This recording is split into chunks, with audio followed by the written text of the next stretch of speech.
फरमाया मैं तुम्हारे इखलाक संवारने आया हूं, मैं तुम्हारी आदतें निखारने आया हूं। मेरे रसूल पाक अलैहिस्सलातु सलाम ने इखलाक की कदरें, मेयार बुलंद किया। इखलाक की कदरों का मेयार लोगों पर बोझ बन जाता था। अगर किसी का एक पैसा किसी के हाथ आता था, उसको रात नींद नहीं आती थी, जीना मुहाल होता था। ये इखलाक था।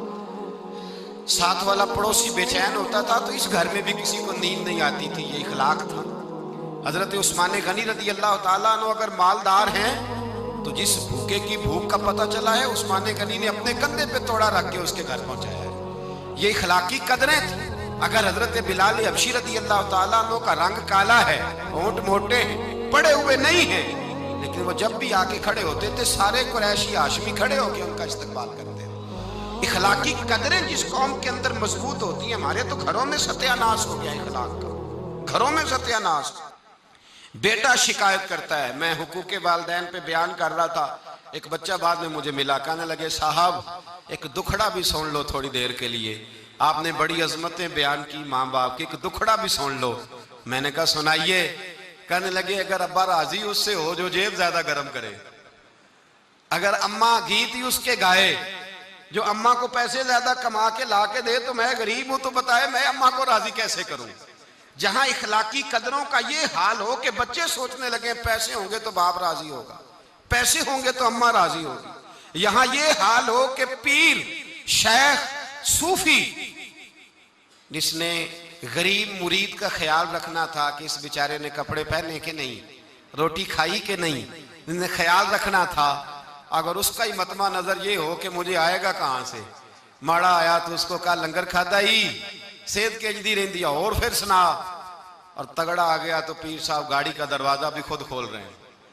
पीर साहब बोटियां डाल डाल के दे रहे हैं, कहते हैं रात ख्वाब आई थी कि सवेरे तो मिलने आएगा, तू आया नहीं, मैंने तुझे मंगाया है।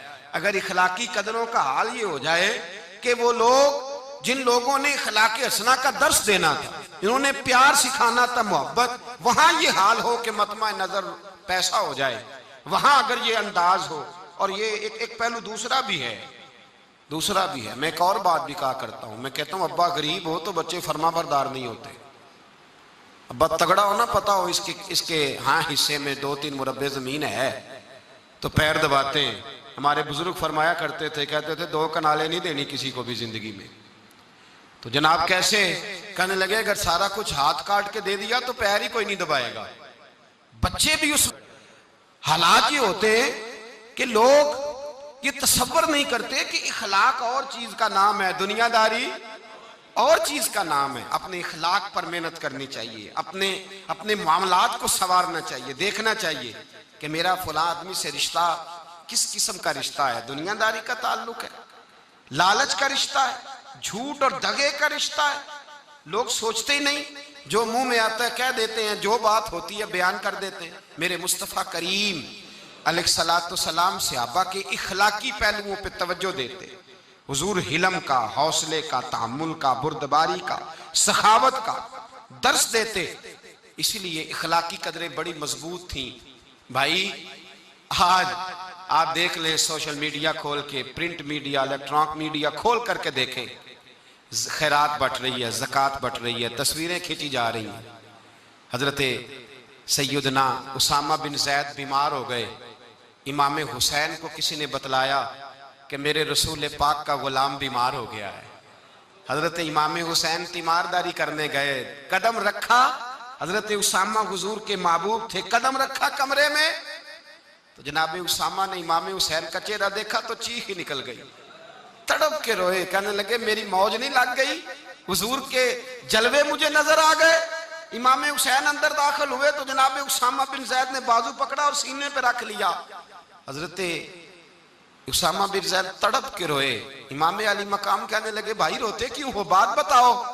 कहने लगे दुनिया छोड़ रहा हूं पर 80 दिनार का कर्जा है, ना कोई भाई, ना कोई सज्जन, ना कोई दोस्त, असी किसी दे कुछ भी नहीं लगते ते ना कोई साडा दर्दी, शय कोई नहीं।